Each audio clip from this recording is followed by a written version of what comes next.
බබාලට දෙන්න පුළුවන් උදෑසන දිවා රාත්‍රී ආහාර බර වැඩි වෙන ආහාර වගේ මේ ආහාර වර්ග සියල්ල මම ප්ලේලිස්ට් එකේ වර්ග කරලා තියෙන්නේ. අම්මලට ඉතා පහසුවෙන් හොයාගන්න පුළුවන්. ඒක නිසා අම්මලට ප්ලේලිස්ට් එකට ගියොත් මේ සියල්ලම බලා ගන්න පුළුවන්.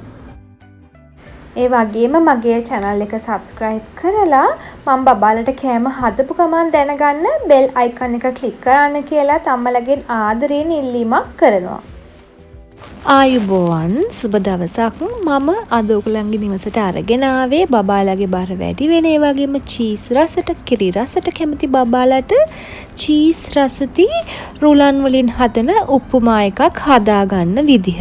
මේක හරිම රසයි. අපි බලමු කොහොමද මේක හදාගන්නේ කියලා. මුලින්ම මම පෑන් එකක් ලිපේ තියලා රුලන් ටිකක් මේ වගේ කබලේ බැද ගන්නවා. ඊට පස්සේ පෑන් එකක් රත් වෙන්න තියලා නැවත බටර් ටිකක් දාලා ඒකට මම හොඳට චූටි වෙන්න කපාගත්ත රතු ලුණු ටිකක් සුදු ලුණු ටික එකතු කරගෙන හොඳින් බැද ගන්නවා.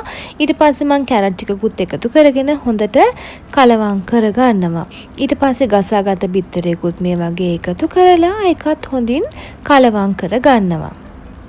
බිත්තරෙත් හොඳට කලවම් කරගත්තට පස්සේ මම අර කලින් බැදගත්ත රුලන් ටික මේකට එකතු කරගන්නවා.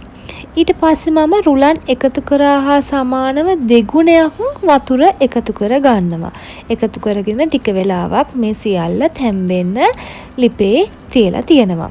රුලන් ටික තැම්බීගෙන එනකොට වතුර ගතිය සියල්ලම නැති වෙලා මේ වගේ ඔයගලන්ට පෙනේවි. ඊට පස්සේ මම නැවතත් ෆ්‍රෙෂ් මිල්ක් ටිකක් එකතු කර ගන්නවා.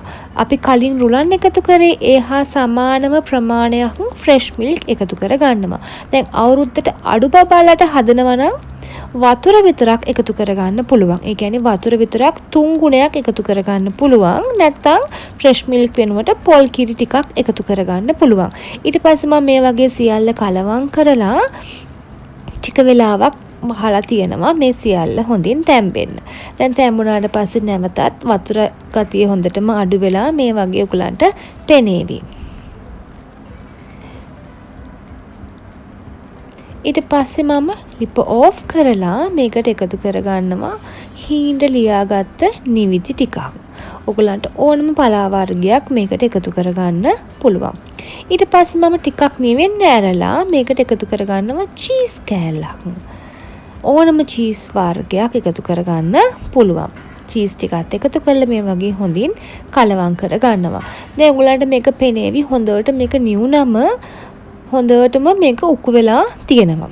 මේ තියෙන්නේ බබාට කන්න පුළුවන් ප්‍රමාණයට හොඳටම උක්කු වුණාම. මේක දී ගතිය වැඩි නම් ඔයගලන්ට එකතු කරගන්න ඕන වතුර ප්‍රමාණය අඩු කරගන්න පුළුවන්.